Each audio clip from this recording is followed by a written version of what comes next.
now entering the truth zone, deep into the vortex of the information revolution with your host, Michael B.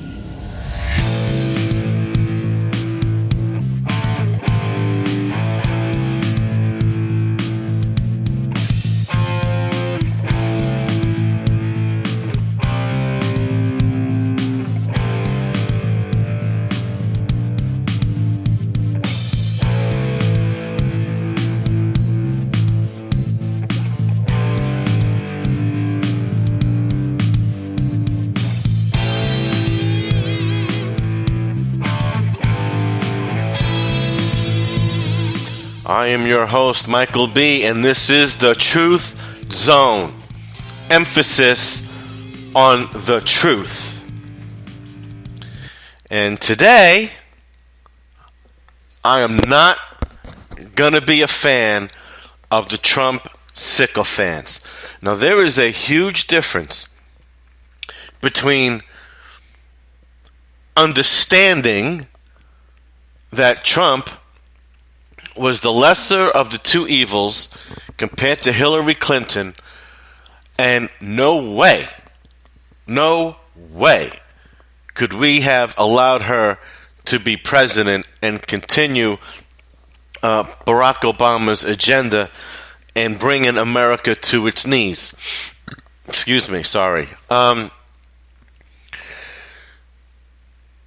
then there's blind following to the point where if anyone criticizes Donald Trump, oh, you were just enemy number one.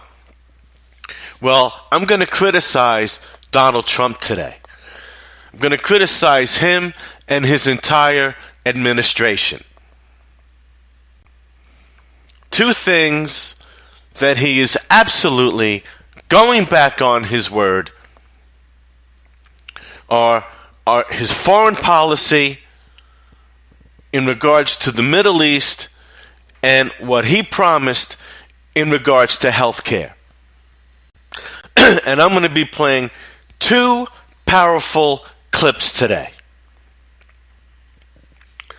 On the health care one, you're going to hear from Laura Ingraham and Ann Coulter, who no one can say is not a conservative, is not a constitutional individual, and you cannot say that they don't love America. You can't say that. It is undisputed that they are on the correct. Notice I didn't say the right. They are on the correct side for America, as I am. No question.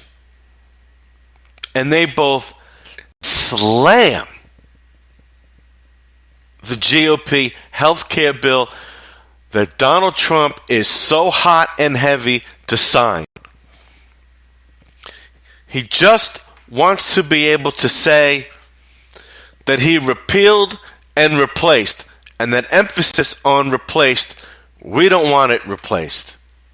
Those of us that think like me. He just wants to be able to say that in hopes that you'll be dumb enough to say, yeah, he kept his promise, mission accomplished. Wrong.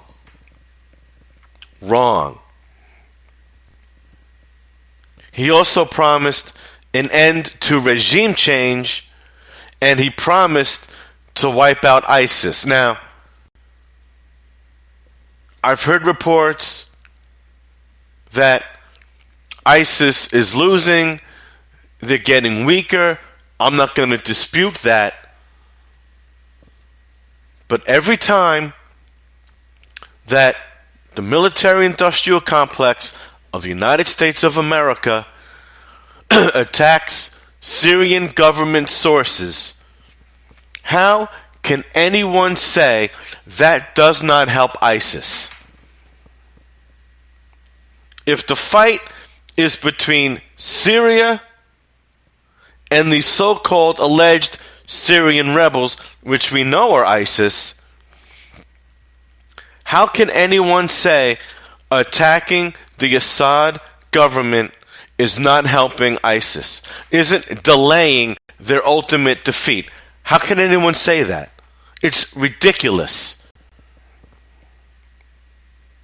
How anyone can honestly support Donald Trump's foreign policy in the Middle East and this McMaster and Mad Dog Mattis, those two individuals.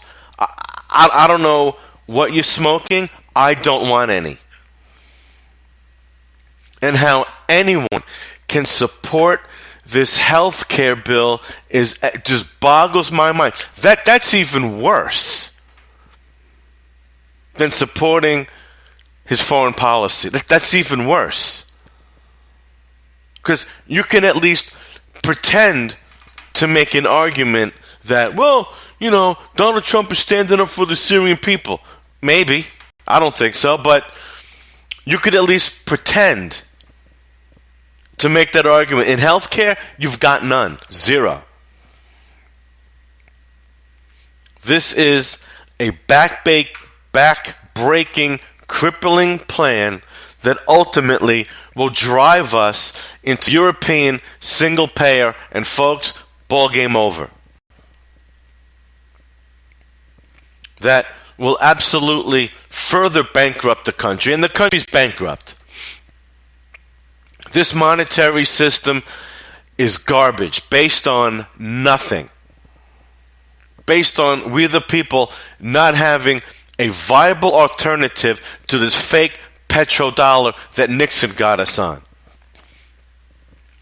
It is a fake currency. It is based on perpetual debt. There's no getting out of it other than a massive, massive correction going back to the gold standard. And yeah, I do agree that in the short term, people my age most likely would be devastated. Devastated. Because we would lose our fake numbers. We would have economic turmoil in the beginning. But like in 2008, when we had the huge crash and the auto industry was on its last legs, if the government didn't step in with the mega bailouts, the auto industry would have crapped. But you know what? That would have been good in the short run, and by now it would be strong and robust and real. Instead, like everything else, this economy is held by spit. That's what it's held by. Spit and fingers in the dike, and we're running out of fingers. And when we eventually go to single payer, we're done, ladies. We're done. You want to talk about going bankrupt on an individual basis? You want to talk about people dying from terminal diseases because they can't get a doctor? I've been talking about Britain for years. I've known about their single-payer program being awful way back in the 80s because I had cousins older than me that went over there to work. They lived over there for a couple of years in the 80s, and they said, if you don't have cash in your pocket to pay on the side for real treatment, and you have to rely on the government, you're done. I've talked about on past shows pregnant women, their babies dying because they couldn't get to a birthing facility because so many of them closed. I was brought to tears one night talking about this couple. Their baby died because the husband couldn't deliver. There were minor complications. They couldn't get to a birthing center in time. They had to travel 50, 60 miles, and it was too late. And these stories are not rare.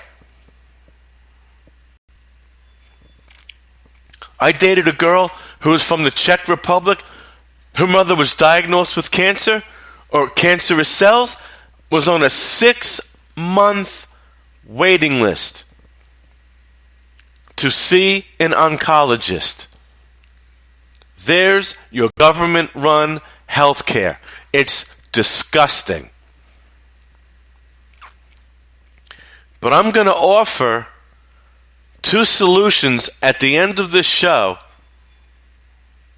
in regards to the military-industrial complex.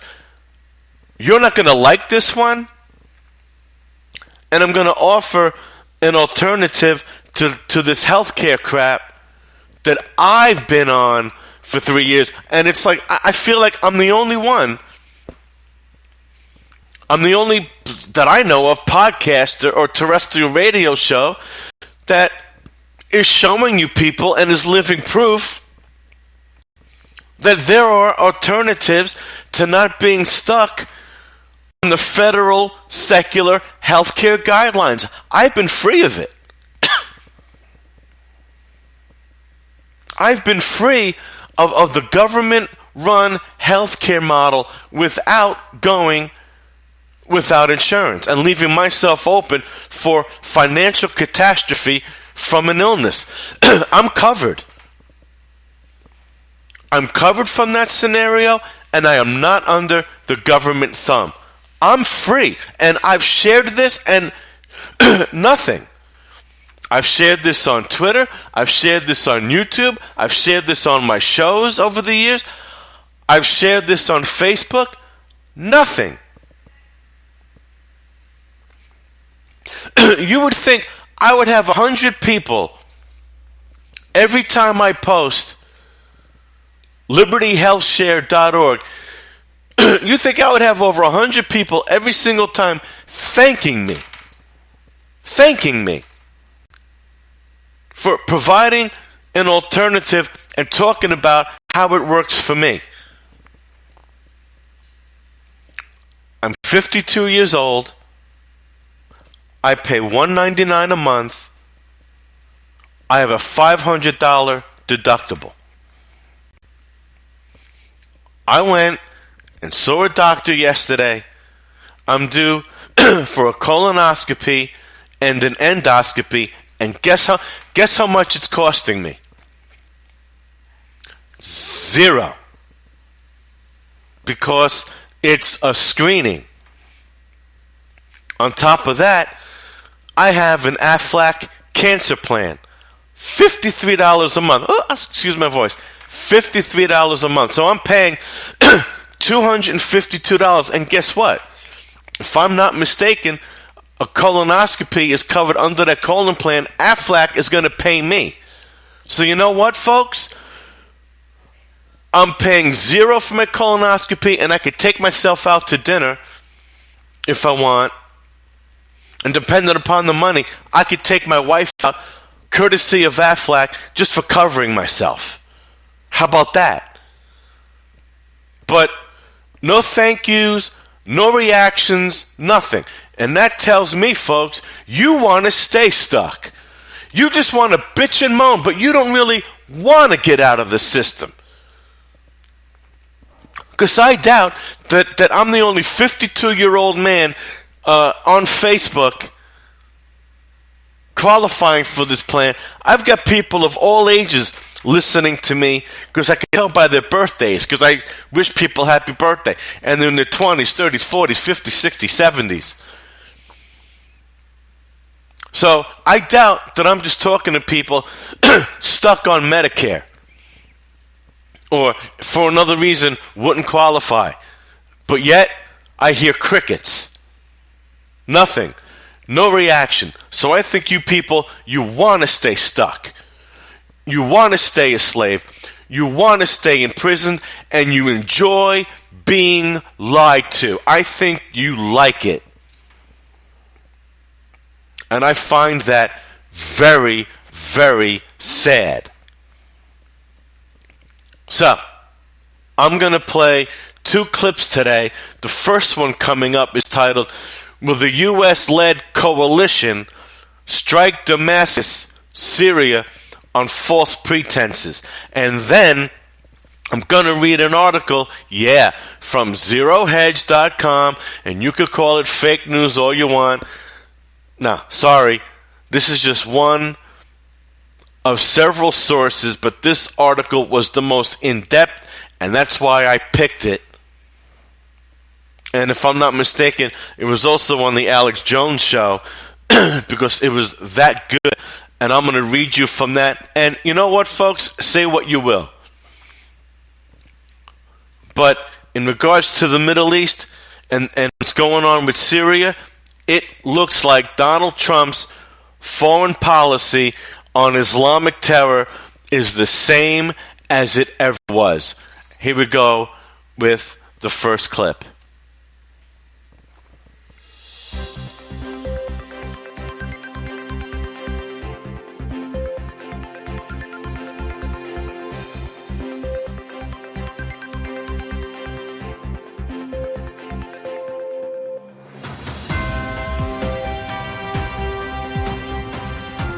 Shalom Chavrim, I'm Stephen Ben-Nun. You're watching Israeli News Live, the news that is breaking coming out of Washington about Syria may very well be fulfilling yet another biblical prophecy. This time we're moving over to the book of Jeremiah, and we're going to be looking at a prophecy specifically that regards Damascus, but actually speaks about an evil report that'll be spoken against the Syrian people, and we may be seeing that prophecy fulfilled right now in this day that we're living in. Let's take a look first, before we go to the prophecy, let's look at the highlight of the news that's happening, and then I'm going to share with you that prophecy, and you'll see where I'm coming from. Because again, as I've stated over and over and over, I am for my people, the Israeli people, the Hebrew people. This is who I am as well, an Israelite.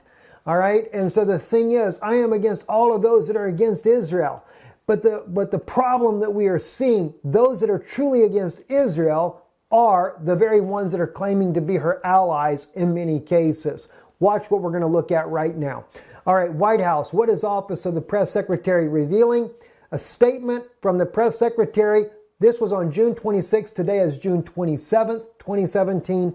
The United States has identified potential preparations for another chemical weapons attack by the Assad regime that would likely result in the mass murder of civilians, including innocent children. The activities are similar to the preparations the regime made before its April 4th, 2017 chemical weapons attack. By the way, there is no proof for that. As we have previously stated, the United States is in Syria to eliminate the Islamic State of Iraq and Syria. Well, so is Russia. But they're invited. We are not. Why can't the United States then operate then from just Jordan? Why do they have to cross the line? Keep these thoughts in mind. If, however, Mr. Assad conducts another mass murder attack using chemical weapons, he and his military will pay a heavy price. When we get into this prophecy in a little bit, you're going to find out, the eternal Father, God of heaven, the God of Israel is watching, and he sees who's really the one doing these chemical weapons attacks. As Aaron Erdem said, the Turkish parliament member, a NATO member, an ally of the United States, who stated that the Turkish government intentionally allowed ISIS militants to carry chemical weapons, sarin gas inside of Syria and do the attack on a civilian population with the intent to blaming the Syrian government, President Bashar al-Assad. I don't call it a regime. The man is the legal. Turkey is not our ally in this phony war on terror. I don't care that they're a member of NATO. I don't care who they are. I don't care what. They are barbarians. Absolute barbarians. Saudi Arabia, they are not our ally. They are absolute barbarians. And I'm just sick and tired of reading and hearing about arms deals to these countries, our weapons going to these barbarians. I'm just sick and tired of it. And as I said, when I'm done with this topic, you're going to get a solution and you're not going to like it. We continue. President, and in fact, I still get emails all the time, whether it be from Syrians. Today I've got a letter from a Lebanese lady that watches our channel. I believe she's a Christian, in fact. And she said, we have seen enough death of the Syrian people that is being brought upon it by the United States. Wow, that wasn't my words there. See, she realizes who's backing this groups that are in there trying to overthrow the government. Anyway, let's get into these interesting things here. Let's go here next. Also, Arut Shiva also speaking on the same story here. They came out with the article today, activity in Syria base where chemical attacks originated. And again, there was no proof whatsoever either that Syria even did a chemical weapons attack here in 2017, just a couple of months ago. That also is a lie. Russia wanted their own experts to work with the U.S. experts to determine if there was a validity. As Russian experts said, if it was from any kind of the chemical weapons that was used by Assad originally, it can be identified easily because they removed his stockpile of chemical weapons and they could detect it and tell whether or not it was from his arsenal or some other arsenal. Well, you know what? Interesting. The U.S. didn't want any part of that and wouldn't allow Russia anywhere there. That lets you know it's a little bit suspicious. I hate to say it, friends, I have always been a diehard American, and I have never seen in my life such corruption. But you know what? Is there any difference with you that watch? How many of you really wanted Hillary Clinton to be your president? Everybody knew that Hillary Clinton would lead us to war with Russia, something that we did not want to happen. We've seen so much corruption in American politics that it's not even funny. Could we get a Jesse Ventura maybe as a president? Maybe then we could get some normalcy in the United States. All right, I'm going to stop right there. Jesse Ventura. Jesse Ventura is an un-American traitor. He's a sellout. He's a liberal. He's gone absolutely way off to the left, way off to the left, like Gary Johnson, who I'm embarrassed to say, in a protest vote, I did vote for him in 2012. I'm embarrassed. I am. I'm embarrassed by it. I was wrong. As much as I didn't like Romney, I should have voted for him. I was wrong. I admit it. But Jesse Ventura is a total left-wing sellout.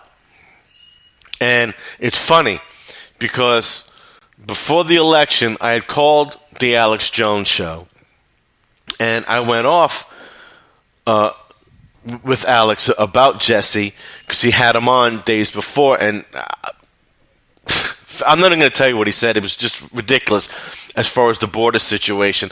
And then it's funny because Alex was like, well, he's my friend. And, I'm loyal to my friends. And he was soft, all right? Funny thing is, and I'll never forget this, 'cause the same thing happened with Levin over Paul Ryan 5 years ago. 2 weeks later, Alex Jones ripped into Jesse Ventura, not on an interview, but during a rant. And he hasn't had Ventura on since. So I find that rather like, tooting my own horn. I feel I kind of woke up Alex Jones as I woke up Mark Levin in regards to Paul Ryan and now with Jesse Ventura. No, Jesse Ventura, we don't want him as president, okay? All right, you think the borders are open now? You think we've got a drug problem now? Ladies and gentlemen, you don't want Gary Johnson and Jesse Ventura, Jill Stein. You don't want these idiots, okay? Trust me. You don't want these idiots. So I continue with the clip. Instead of all these puppets and showmen out there that they're trying to do. I don't say Jesse Ventura is the best guy either, but the thing is he made governor and they drug him into a basement, the CIA agents wanting to know how in the world the guy got into office. Wasn't supposed to happen, was it? Well, who knows? Anyway, I'm on a rant tonight because the prophecy I've seen is clearly going to blow you away. Also, Sputnik News brought out an article here today about the same thing. The Russian senator warns new U.S. attack on Syrian troops. It's imminent almost from what it looks like. A Russian senator warned in remarks to Sputnik of a news attacks against the Syrian military on Tuesday after the United States said it identified potential preparations for a chemical attack by the Syrian government. The White House, in a statement claiming that Syrian President Bashar Assad's government is allegedly readying for a chemical attack and would likely result in the mass murder of civilians. The U.S. is preparing a new attack on the positions of the Syrian troops. This is clear. A new cynical and unprecedented provocation is being prepared. First Deputy Chairman of the Federation Council Committee of Defense and Security, France Klinovic, said, He also goes on to say we would be passed off as a chemical attack. Said the new U.S. attack would be passed off as a chemical attack and could be followed by a U.S. strike on a grouping that is on the verge of constructive solution of the situation. So again, they're showing you, the Russians are already believing this as well, that the U.S. is going to stage it. I think it's just a little bit odd that this time they come out with information beforehand, but yet all the information that's ever proven to the contrary that Assad did it, and nobody wants to admit to that. And while we saw the U.S. in Mosul raining down phosphorus and even admitting to it, a banned substance on civilian populations. They said we were doing it on ISIS. Well, I don't doubt that they're doing it on ISIS, but don't they know ISIS holds all kinds of prisoners of war? Oh my gosh, people, somebody's got to wake up. Somebody's really got to wake up. You know, if you're really going to stand with Israel, then stand with what is true. Don't stand with intentionally destroying a country and the people. Remember, as believers of Yeshua, it is souls. Just like when people try to say, this is Russian News Lives and everything. Russian people are souls as well, just like Americans, Europeans, Chinese, Filipinos, Africans, whoever they may be. They're human beings. They have souls. Their souls are redeemable before God Almighty. And this is what I care about, is human beings. I don't care about all the politics and the nationalism that's going on in this world today. I am, of course, an Israelite. I am a Hebrew person, a Jew, as you would say, some would say. But the thing is what matters to me is human beings everywhere. So why then are we attacking Syria? They're doing it because Edom, Rome itself, is trying to draw Russia into the battle against Israel to justify and say we have Gog of Magog going on. And who knows? I can't say that Russian politicians are not involved in that as well and playing along with it. Doesn't appear to be from the way that they're reporting on their side. But if you watch what's happening, it is obvious that the U.S. coalition is intending and moving position to take down Damascus and Iran. Is Iran a threat to Israel? Sure they are. They're protesting in the streets today. Mass protesters burning American and Israeli flags and saying down with Israel. Yeah, I know that Iran is a problem. But we didn't have Syrians doing that. Well, you might get it now because Israel keeps bombing the Syrian military. They're only weakening it up, is what they're doing. They're weakening the Syrian military so that an invasion from the West, remember the U.S. All right, I'm going to stop there because he makes his point, okay? He makes his point. And, every time that we've seen a regime, a government taken down, the United States manipulation and the military-industrial complex, we've seen its replacement, with a much more hardline Islamic government. Okay? Less tolerant of Christians, less tolerant of Jews, less westernized governments. We've seen it over and over again.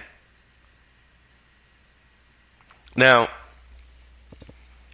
President Assad has promised that once this fake, phony, he's not saying this, I'm saying this part about the fake and phony part.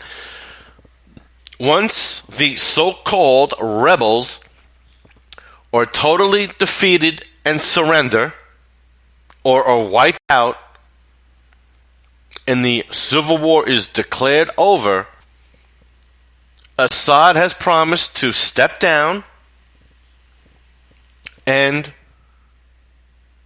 get out of the way of open elections for a new government by the Syrian people. Now, if he reneges on that, well, then you address it. But what's happening here is that U.S. foreign policy is pushing the Syrian government out, by weakening its military with these attacks, and they're strengthening ISIS. Period.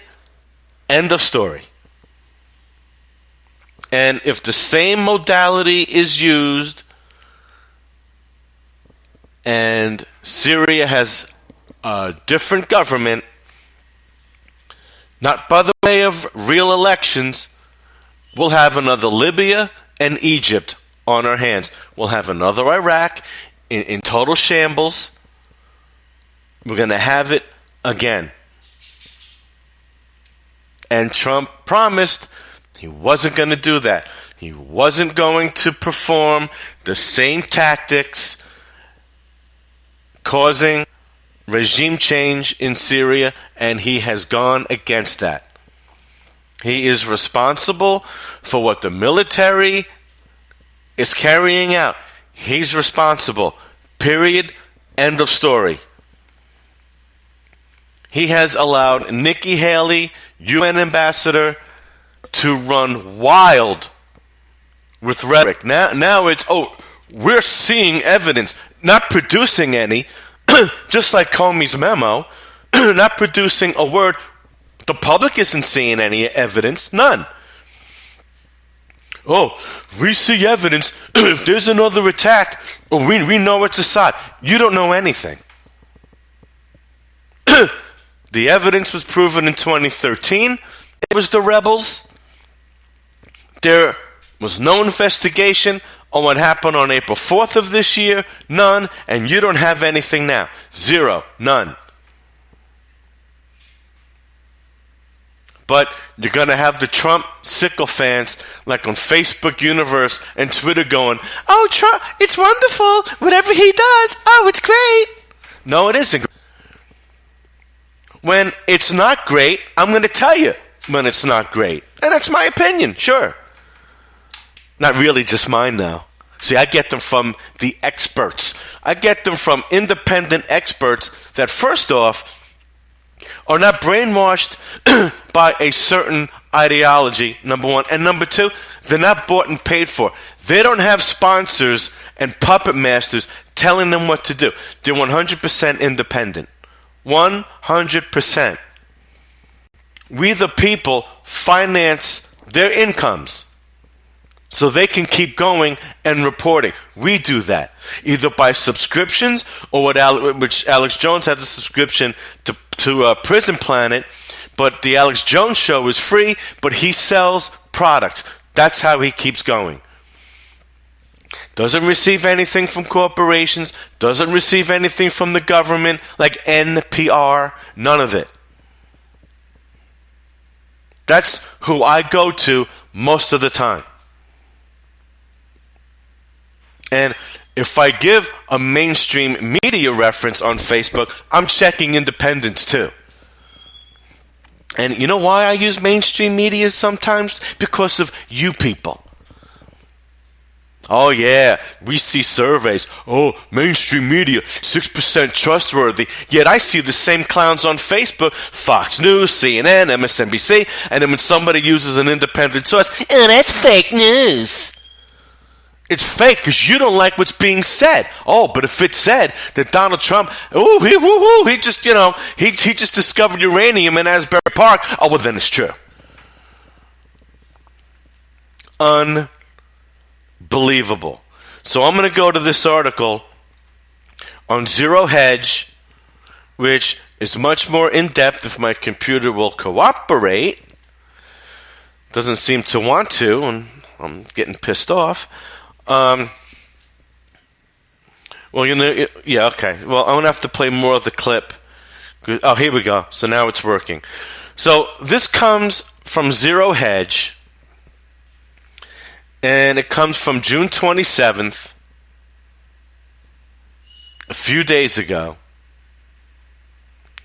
And it's titled, again, about false pretenses. After getting busted from bombing Syria based on a lie, Trump doubles down, threatens to bomb Syria even harder based on the same BS. Now, again, this is the 27th, so it's saying yesterday, a report yesterday by a Pulitzer Prize-winning reporter who broke some of the biggest stories of the Vietnam and Iraq wars showed that Trump bombed Syria on April 4th based on false pretenses. Specifically, Trump said the Syrian government carried out a chemical weapons attack on civilians. But U.S. military and intelligence officials say that they told Trump there was no evidence of that claim. And they say what really happened is that Syria bombed Islamic terrorists, and that accidentally released chemicals being stored by the terrorists. Because it's the terrorist folks that have these chemical weapons. The same way that they had them in 2013. Assad has absolutely no motive whatsoever to aggravate a brand new president that has sworn to fight ISIS. Why would Assad, honestly, why would Assad make an enemy out of the President of the United States who has promised to obliterate ISIS? It doesn't make any sense. It just doesn't make any sense. So how did Trump respond to the report by the military, which you don't hear on mainstream media? Oh, no, can't have that. Because you see, that narrative has to keep being pushed.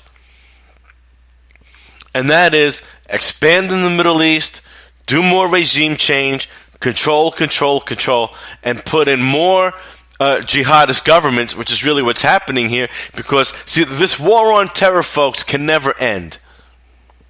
It's not allowed to end. Because you know what? Look at the rest of the world, folks. Europe has been peaceful. Africa has been taken over. There's no more imperialism there.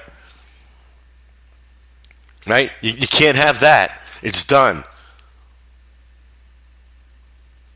The Middle East is the last hotbed where the U.S. military can play with their new toys. That's just a fact. And I said that a few years ago.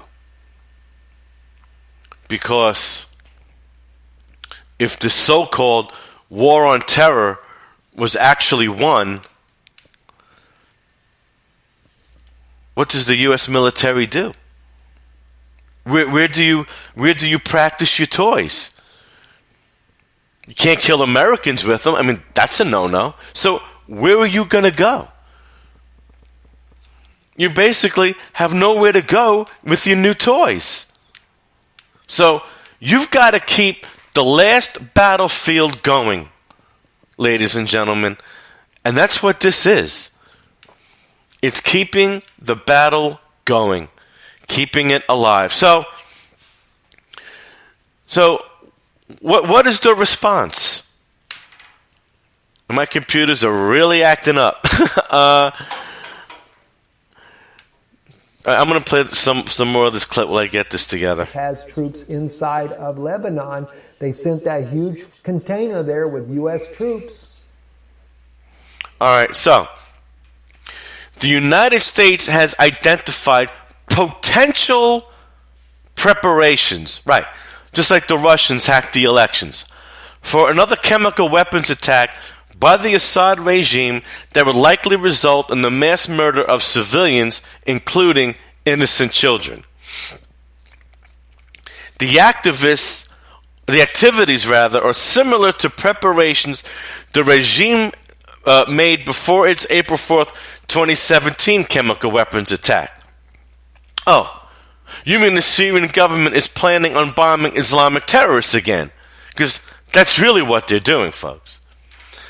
If Mr. Assad conducts another mass murder attack, now again, this is Sean Spicer talking. If Mr. Assad, it's President Assad, mind you, conducts another mass murder attack using chemical weapons, he and his military will pay a heavy price. After Spicer's statement, neocon warmonger, now this is Zero Hedge talking, and U.S. Representative to the UN, Nikki Haley, tweeted, any further attacks done to the people of Syria will be blamed on Assad. So it's an absolute. So what we're saying here, any attack, it's got to be. It's got to be the Syrian government. Has to be. Can't be ISIS, can't be Al-Qaeda, can't be the Syrian rebels, can't be Turkey, can't be Saudi Arabia, can't be Iran. No. Mm-mm. It's got to be the Syrian government. It will be blamed on Assad, period. But also on Russia. She at least mentions Iran, who support him killing his own people. I want to see one statement from Vladimir Putin, the president of Russia, saying that he supports Assad killing his own people. I want to see that statement. I want to see it in writing. Ultimately, I would love to hear it come out of his mouth. I want to see the statement. I want to see the Comey memo. You get it?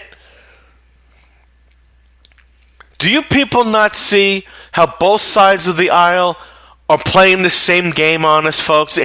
Can you not see that? Can you not see the scam that is being perpetrated? Right now, the left, they've got no more cards to play. So they're wide open. They're no longer a charade. They are absolute, they're resolute, and they're committed, they're wide open to their debauchery and their lies because they've run out of fake plays. They've run out of end arounds and they've run out of flea flickers. It's over for them. But the right, the establishment right, still has some scams in their back pocket that they could release on you that you're still swallowing. Yeah, that's right. I'm saying it.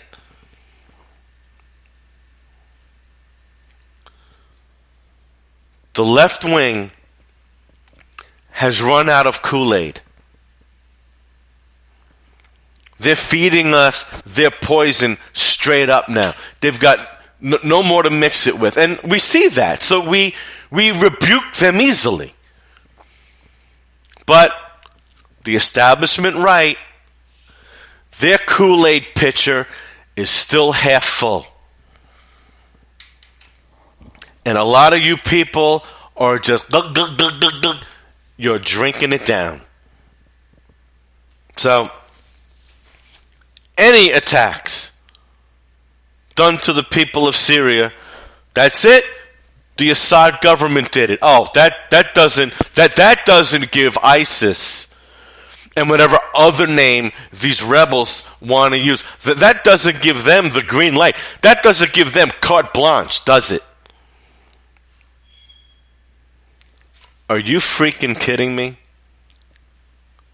Could you at least said, if there's another attack on the Syrian people, we're going to thoroughly investigate it. We're going to call in independent entities to investigate it. And based on their findings, then we'll take the appropriate action. Now, don't say that, though. Nope. Any attacks on the people, it's Assad. Oh, look, Assad did it. Assad did it and the Russians helped. Yep, that's it. Done. That is so retarded in and of itself. It makes me sick. Makes me sick to my stomach that I have to see garbage like this. Now, notice the writer says that Haley does not say any further attacks carried out by the Syrian government and done to the people of Syria will be blamed on Assad, but also on Russia and Iran who support killing his people. No. She says any further attacks is the government. Anything bad happens, whether it's carried out by Assad or ISIS or Al-Qaeda or outside forces trying to destabilize Syria, it will be blamed on Assad as a justification for a lot more bombing. That's what she said. Postscript. This little game has been going on for 68 years. Specifically, the U.S. government has been trying to replace the Syrian government with folks who will be subservient to America since 1949. 3 years after Syria became an independent nation. The CIA succeeded in carrying out a coup in Syria in 1949. In 1957, the American president, which I think was Eisenhower, and British Prime Minister agreed to launch regime change in Syria using a false flag. And I defined to you what false flags were. False flags are not only historically documented, but presidents, prime ministers, congressmen, generals, spooks, I guess like secret agents, soldiers, and police have admitted to planning and carrying out false flag attacks. In 1983, 1986, 1991, 2001, 2009, and 2012, American officials again schemed about regime change in Syria. Okay, folks, so this is the same as it ever was. Moving along to another scam that they're feeding us is this healthcare nonsense. And the scam that they're pulling on us, and it's even coming out of Donald Trump's mouth. Well, you know, I can't do tax reform until this healthcare business is settled. Until we have repealed and replaced Obamacare, we can't even discuss redoing the tax code. In English, what that means is, until we can find another way of the federal government keeping control of the healthcare industry with the people's approval, we got to keep you broke. See, we can't put more money in your pockets to make you freer and more independent and more financially solvent than you are now until you, the American people, capitulate and agree to the federal government owning and operating the healthcare industry now and forever. Amen. That's really what you're being told. See, that's brute English. That's truth zone English. You must capitulate to never-ending socialism in the healthcare industry before we even think about putting more money in your pocket so your quality of life can improve. And by the way, so that the economy will really take off for real, ladies and gentlemen, which I'm going to show you a moments away from showing you that the only way that this economy will truly come out of this 9-year depression, I'm using the D word, depression, is by lowering taxes on everyone. And I'm going to show you that it's been done before by past presidents without the federal government owning the healthcare industry. I'm going to prove that to you. So, this comes from the Associated Press from yesterday. If GOP can't repeal Obamacare, can they overhaul taxes? Stephen Obamacare. Senate Republicans' struggle to pass a health care bill is jeopardizing another one of President Donald Trump's top priorities, overhauling America's tax system. A day after Senate Majority Leader Mitch McConnell of Kentucky delayed a vote on a bill to scrap much of Democrat Barack Obama's health law, which it's not scrapping it, by the way, questions lingered about whether congressional Republicans could pass big, complicated pieces of legislation. Quote, the whole idea is to do health care first because you gain an advantage there to go on and do tax reform, said Pat Roberts, Republican of Kansas City. We've sort of bollocksed that up. Well, that's a British term for fouled it up, right? Although bollocks really means BS, but whatever. But I'm encouraged. Now, he doesn't even say, well, how do you gain an advantage? He doesn't even expand his answer. Senators were still struggling Wednesday, and of course that's 2 days ago now, to reach an agreement on key parts of the health bill before they leave Washington for a week-long recess. Moderates complained that too many people would lose coverage, while conservatives said the bill wouldn't do enough to lower insurance premiums. True. It is important for Congress to resolve the health bill before moving on to a tax overhaul. That's a lie. Now, here's the reason. This is the reason they're pushing. The health care bill provides nearly $1 trillion in tax cuts. Oh, yeah, you might get tax cuts, folks, maybe. But, boy, you're not going to like that 30% surcharge that you're going to have to pay to the health insurance company of your choice if you didn't have continuous coverage. All right? So, believe me, you lose. It's robbing Peter to pay Paul. Trust me.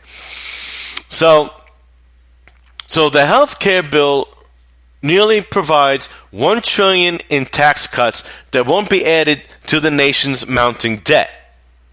Republicans are counting on those tax cuts to help them write a new tax code that raises less money. That's the lie.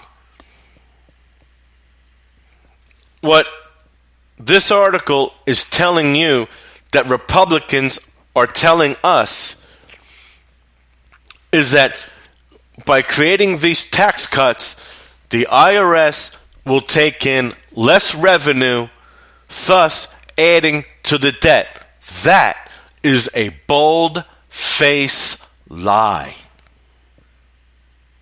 I cannot tell you how big of a fat, juicy lie that is.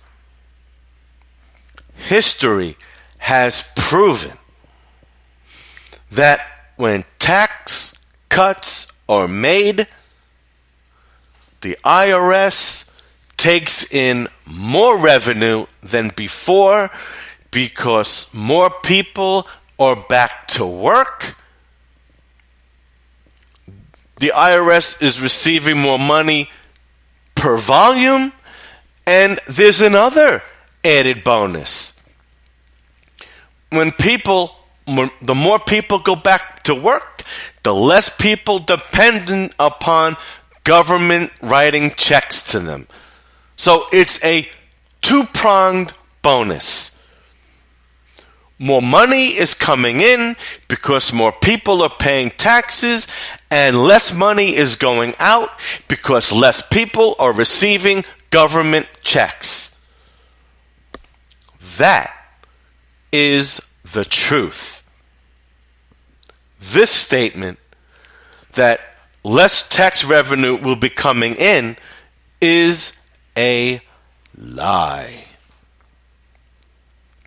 Republicans in Congress want to simplify the tax code and make it more efficient in a way that doesn't add to the federal government's mounting debt. It won't. If anything, it will reduce the debt. So, enough of this article. Before I give you the proof that Republicans are lying to you, I'm going to play that clip where Ann Coulter and Laura Ingraham, two women conservatives, massive credibility in their field. This comes from the Doctor of Common Sense. He's pretty cool. I subscribe to him on YouTube. I suggest you do too. They absolutely rip into the Republican health care bill that Donald Trump just cannot wait to sign. Here we go. Clip 2.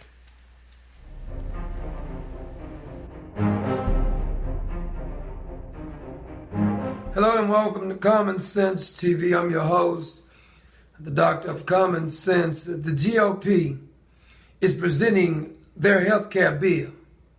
And Ann Coulter and Laura Ingraham believe the same thing I believe. It is a disaster. I'm going to let you listen to a couple clips by Ann Coulter and Laura Ingraham. And they're absolutely right, because technically, at its best, this health care bill makes Obamacare a little bit better, at best.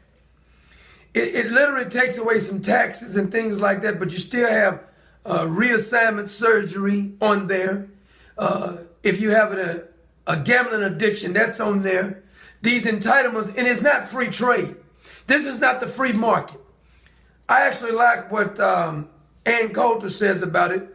Let's keep Obamacare for all those who want Obamacare, and for the rest of us who want free trade, let us be over here. That means all liberals, all of the politicians, all of the ones out here protesting, every last SOB who says that Obamacare is wonderful, we need to keep it, they can have it. Even though people have been fleeing away from it, even though it's been destroying the premium prices, if you want your doctor, you can keep your doctor, which we knew was a lie. But let's listen to Ann Coulter and Laura Ingraham talk about why this is a disaster.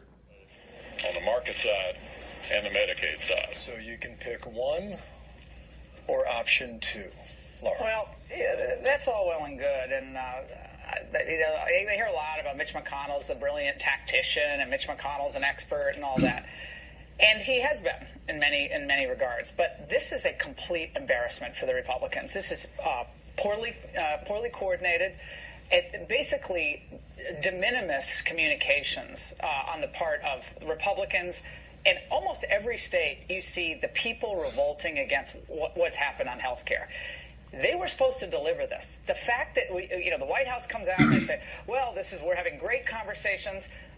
Come on. You got Mitch McConnell, the brilliant tactician, trying to shift blame. In the New York Times a few minutes ago, a story comes out that says, well, they want to deal with Pence because the Trump people can't really deliver. Well, Mitch McConnell should deliver. This is his caucus. Well, he still has time. No, he's still, to be fair, the calendar could extend to early August. You go over the 4th of July holiday. That's Independence Day. Republicans promise independence from the Obamacare mandate. They promise repeal of Obamacare. And the dirty truth is, this is not repeal of Obamacare. There's a lot of the mandates still in there. A lot of the regulations haven't been lifted. And we can all sit here and say, well, they can do their own corn husker kickback. That's what the Republican Party is. They're going to do the horse trading to try to make this. There's a reason that big pharma stocks, insurance stocks, and hospital stocks have gone up over the last 2 weeks, because very little is changing when it comes to bringing down the cost of health care in this legislation. I think it's a pig in a poke, and I think it's a loser for the Republicans. Talking before we went on about how you became a capitalist traveling around the world. You're a hippie and a socialist. I was not a hippie. In Hong Kong, and everything's working, and it's capitalism. Okay, apparently the entire Republican caucus needs to go to Hong Kong to remember this little thing, capitalism, because their health care bill is a total disaster. No, no, here's the health care bill. Oh, please. No, listen to the health care He bill. said, please. The correct health care bill should be Obamacare stays for all of the layabouts who want it. True. Now there will be a one-sentence law saying there shall be a free market in health insurance, because under the Republicans' health care bill, guess who's still paying for transgender operations? Guess who still can't go to Memorial Sloan Kettering? Guess who will still be paying $700 a month for health insurance? No, I don't want gambling addiction therapy. I don't want psychological counseling. I want insurance. If I have a broken bone or cancer, that is illegal to sell in this country. I can't believe that the Republican Party will say no to this health care proposal and wreck the president's growth agenda, ruin the Republican Party as the party of this is going to ruin and Republicans. leave us if with this passes, Obamacare. it's going to be, because it's Obamacare light, and now Republicans will get blamed for it. Let it fall. Colton, I would rather have nothing on health care than have Republicans take responsibility for something that is just as bad as Obamacare, except all your taxes get cut. All the way up till the very end, and then Colton, you totally blew it. You totally No, wrong. one-sentence law, there shall be a free market in health insurance, and it would be just like stepping into Hong Kong. And it would never pass. Why? How are they going to? Why? They still have Obamacare. Yes, I know how to pass stuff. I'm smarter than these idiot Republicans. Yes, you would moderate, you would get everybody because you're not getting rid of Obamacare, and all the layabouts could still get their pay for the transgender surgery. Hard out. Here we go. I knew we'd get the transgender surgeries after Hong Kong. Yeah, we pay for it, but I can't get cancer treatment. Time is up. But thanks. It was fun. Now, what did the GOP and Donald Trump promise us? There's no excuses now. You have the presidency, you got both houses. I don't want to hear no damn excuses. They ran on repealing this crap. You said Barack Obama was stopping you. See, they wanted your votes is the reason they talked about this. Everybody keeps saying Mitch McConnell is a genius. First of all, he looks like a cross between a turkey and a freaking turtle. I don't even know what he looks like. But everybody keeps saying how brilliant he is, and this is the best you can come up with. So what's going to happen now is that Obamacare would have failed, been a total disaster, but the Democrats would have got all of the credit for the failure. But the GOP, being the cowards they are, they come in and they're going to rescue the Democrats. Now, this Obamacare light is going to be a disaster too. Eventually it will fail. And guess what the Democrats... The Republicans are not cowards. Barack Obama wasn't inept. He wasn't in over his head. People in Congress and the Senate, they are not stupid people. They are not cowards. They know exactly what they're doing. And the reason why Stu Varney said that a free market health care bill would never pass, which is something that Trump promised, is because the government, in truth, does not want to let go of the health care industry, because once the government gets their hands on something, they never let it go. Which is why those of you, I've talked to people over the years, oh, I don't mind the NSA tracking my emails. I have nothing to hide. But here's the problem. The government doesn't know when to stop. It's like in vampire folklore. A vampire cannot enter your home unless you invite him. Once you voluntarily open your door to a vampire, you are going eventually to be bled out from the neck. That is what the government does.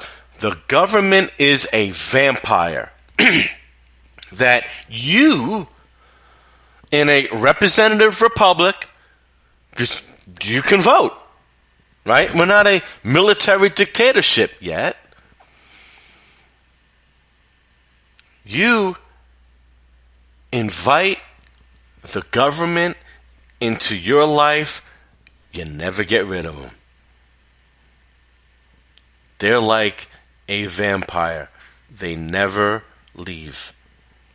And they will continue to nibble at your throat until you have no more blood left in your body.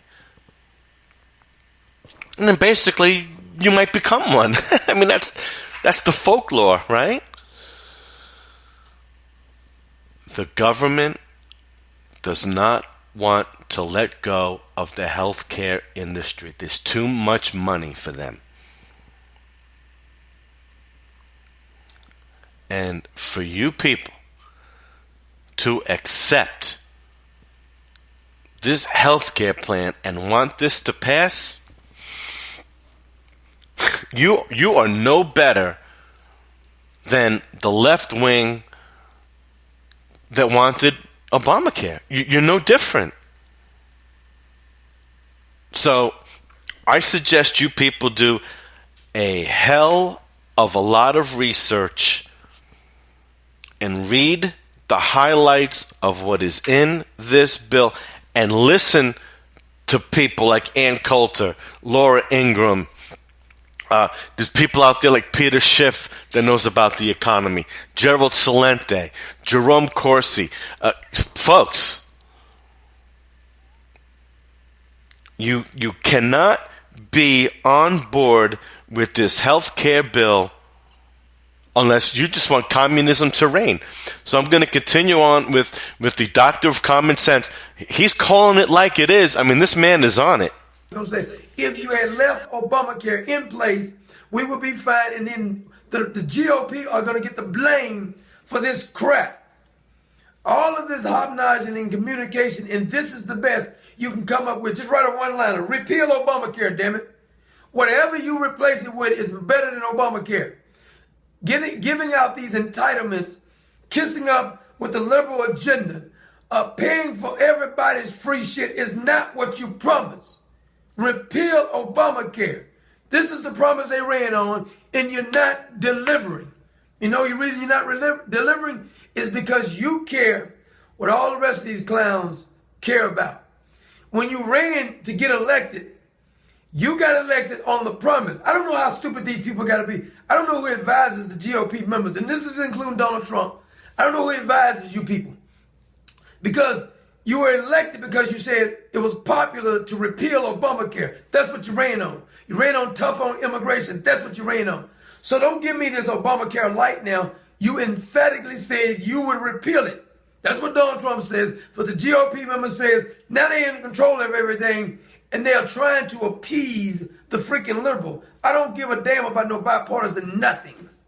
And if any GOP member put it through, if any GOP member votes against it, you vote that SOB out of office.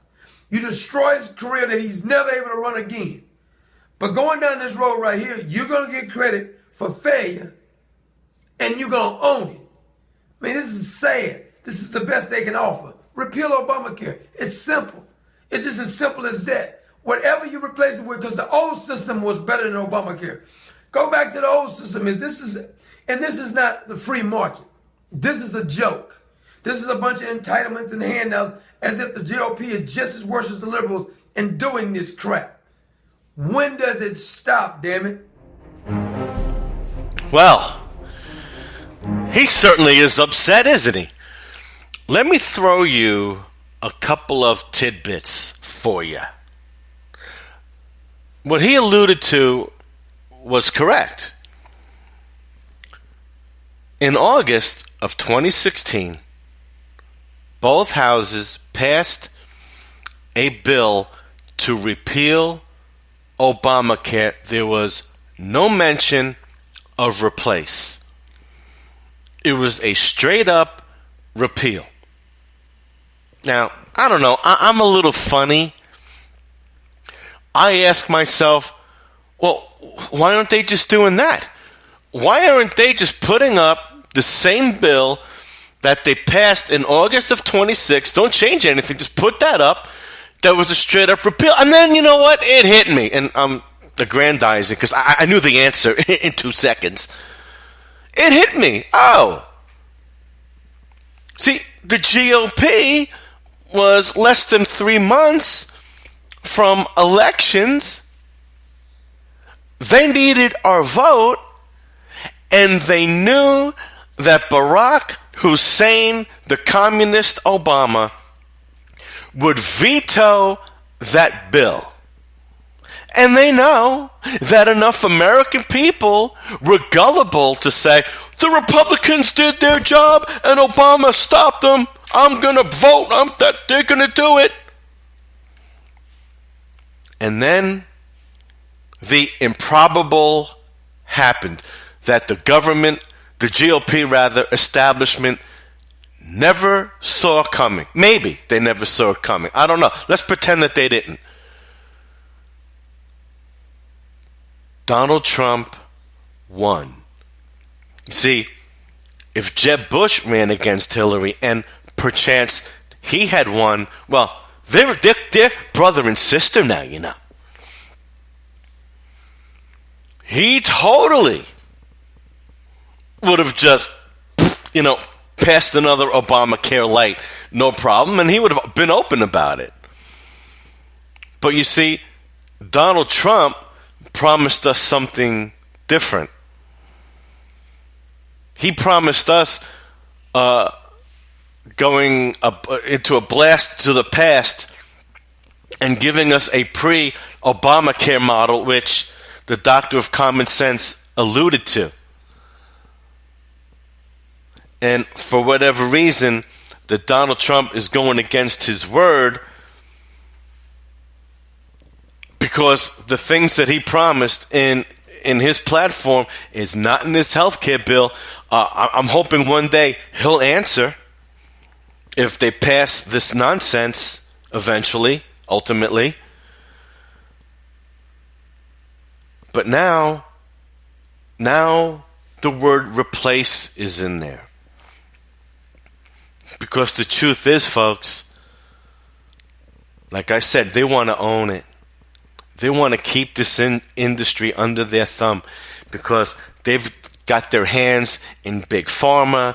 They've got their hands in the insurance companies. And the doctor of common sense asks, who are advising the Republicans? Now, who's controlling? Well, it's the same names. George Soros, and I'll throw in another one, in this particular case, Warren Buffett. Does anyone know how Warren Buffett basically has made his fortune? He owns stocks in all, or most of, might as well say practically all of the major life and health insurance industries. And you want to know who buys health insurance and life insurance? We do.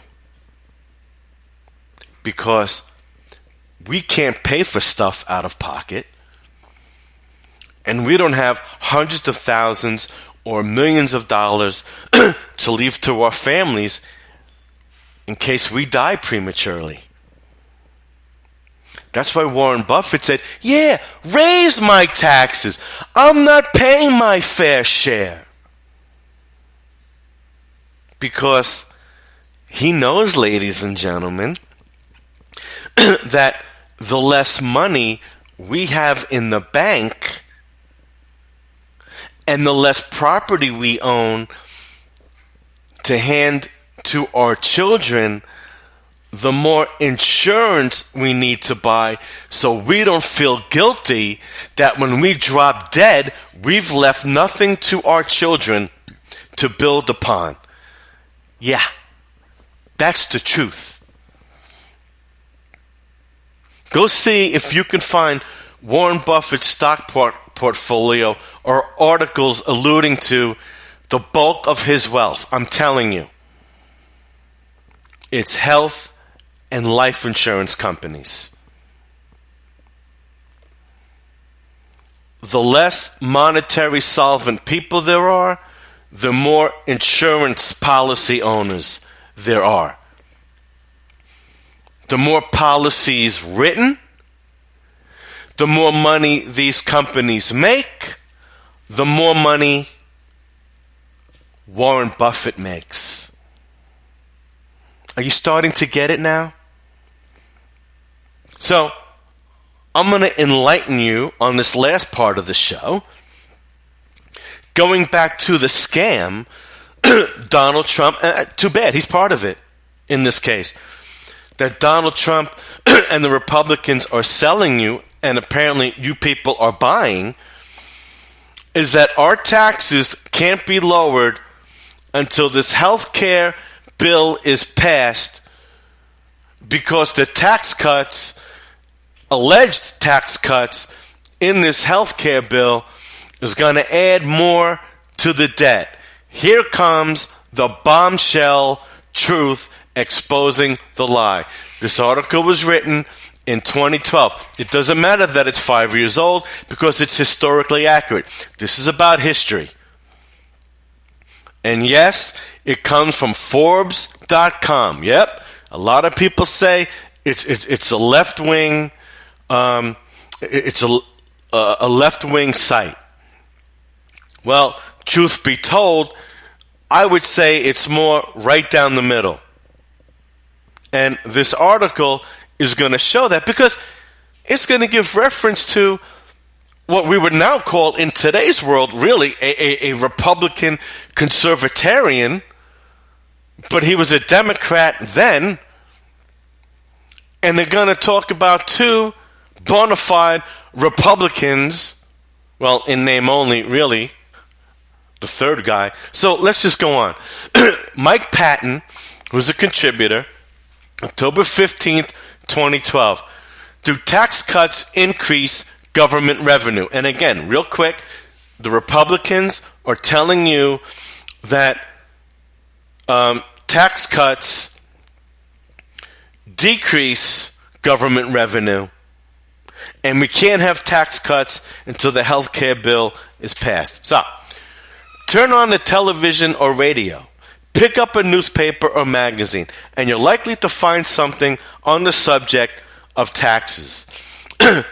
This debate is specifically prominent as it relates to the federal deficit and debt. On one side is the argument that if you cut taxes, government revenue will fall and the debt will expand. Others contend that cutting taxes stimulate the economy, I'm one of those, which in turn leads to an increase in government revenue. I'm on that side. Who is correct? To answer this, let's journey back to 1913, the year the modern tax code was enacted. Yeah, illegally and under the table. In 1913, the 16th Amendment was ratified unconstitutionally, my add-in, giving the federal government the authority to levy an income tax on individuals and businesses.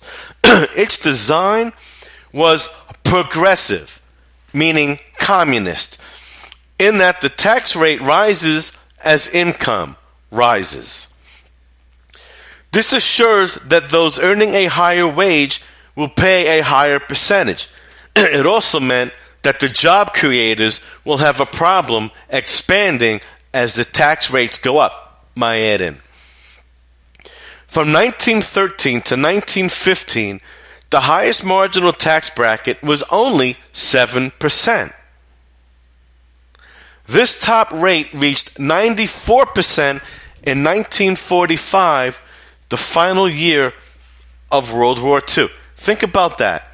95%. Now, what's not being talked about is, number one, Europe was absolutely obliterated. United States manufacturing had zero competition. Africa and India and all of them were still in the dark ages, and they are socially, but that's another story. The Middle East was barbaric, and Europe was destroyed. The United States had no competition. Also, the American individual, right up to the 80s, matter of fact, had way more deductibles than we do now. So they really were paying out truly 94%. Okay? But that's another story. Anyway, framing today's debate.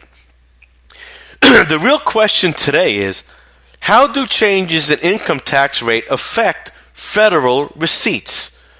Clearly, there are deductions and credits which also influence the result.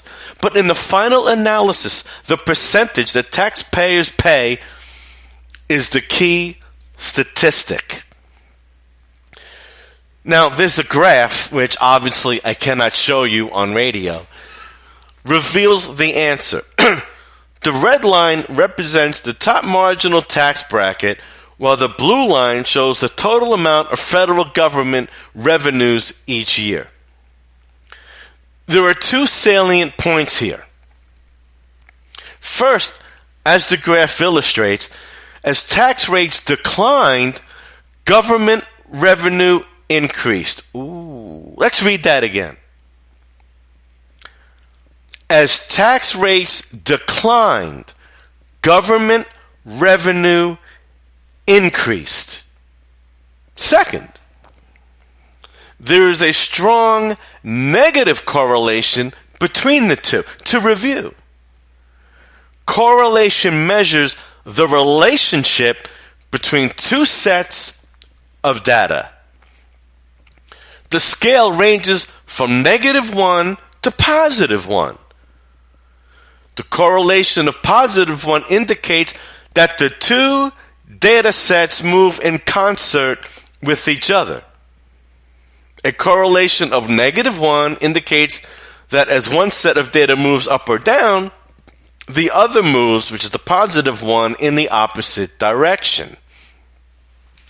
Using the data from 1913 through the end of 2011, the correlation between the minimum marginal income tax bracket and total federal receipts is a -0.50.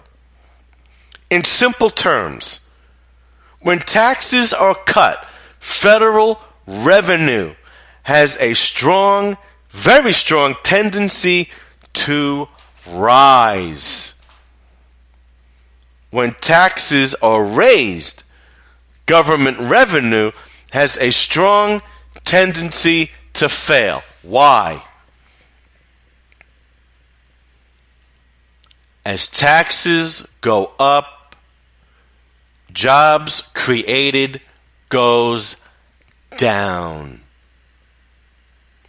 Individual investing goes down. Individual purchasing of stocks and perhaps real estate and other commodities go down. Get the picture? Final paragraph.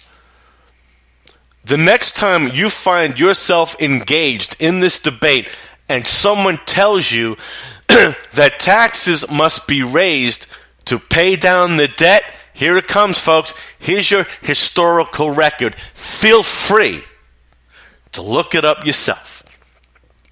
You can refer them to this article, which will be posted on Facebook later today. In conclusion, as John Fitzgerald Kennedy, a Democrat conservative then who would be really a conservatarian today, Reagan, a neocon, considered a patriot, and George Bush, a total neocon globalist, understood, but those three administrations understood, reducing taxes has a stimulative effect on economic activity, which leads to an increase in government receipts. Ladies and gentlemen, you cannot argue with history. Ladies and gentlemen, you cannot argue with the Truth Zone. Have a great weekend. See you Monday, 10 a.m. Central Time, live.